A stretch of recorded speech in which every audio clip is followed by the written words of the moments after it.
Hi, I'm Haley Hepworth, and this is your BMB coronavirus report for Tuesday, April 21st. And today is the 27th day of school we've missed since we began following the stay-at-home order.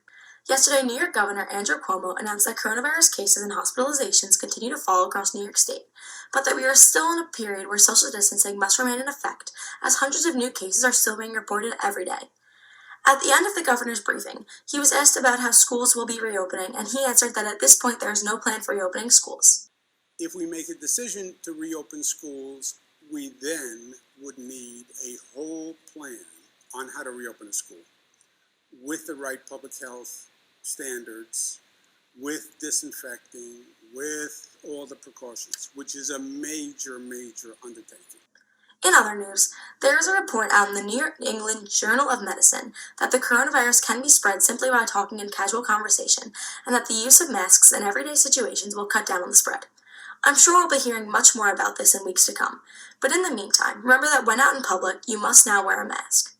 Now, let's check in with our BMB reporters around the district to see how the coronavirus is impacting their neighborhoods. Hello, I'm Spencer Madness, once again reporting from my little corner of Legion Street. We are now in week 6 of the coronavirus shutdown.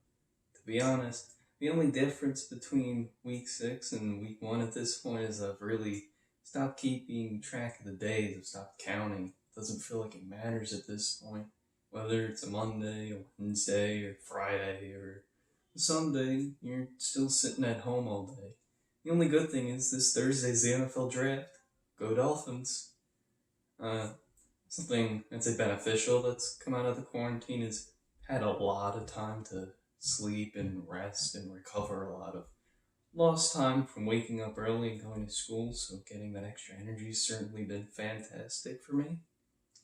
And in terms of family, what we've done, I'd say more frequently, thanks to the quarantine, is we've watched some more movies than we normally would. We're not really a movie family, but thanks to the quarantine, we've run out of certain things to do, so we've started watching movies, and those have been mostly pleasant.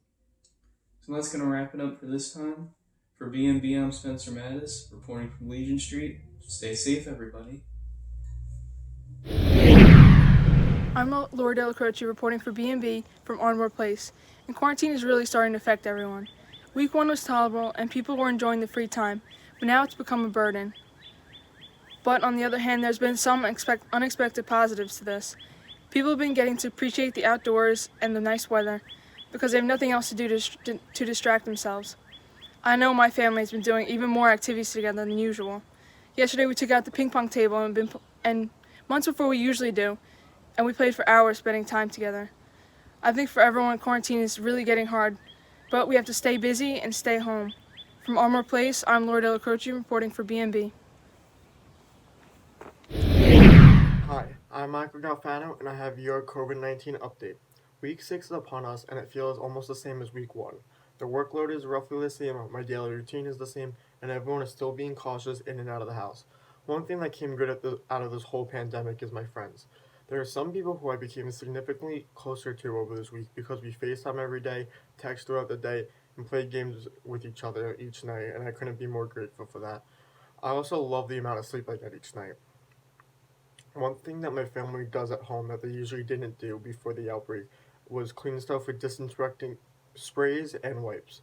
My family was clean, but we were never germaphobes before this situation. Now we have to clean doorknobs, light switches, and other things around the house each day. That's your coronavirus update from Powell Avenue. For BMB, I'm Michael Galfano. Thanks, guys. Now, while we're stuck inside, BMB's AJ Freed returns with another installment of How Not to Be Bored with AJ Freed.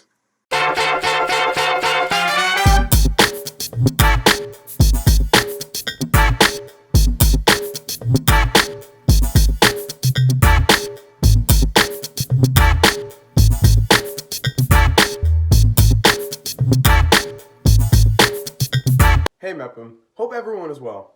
With you all in quarantine, I'm sure you would like something to do. Well, here's one tip that you can do during your time in quarantine to not be bored all the time. You can exercise in the comfort of your own home and get all those gym class credits right there. Keeping active is the best thing to do right now while everyone is stuck inside during quarantine. Well, I hope this will be useful for you guys while you're home.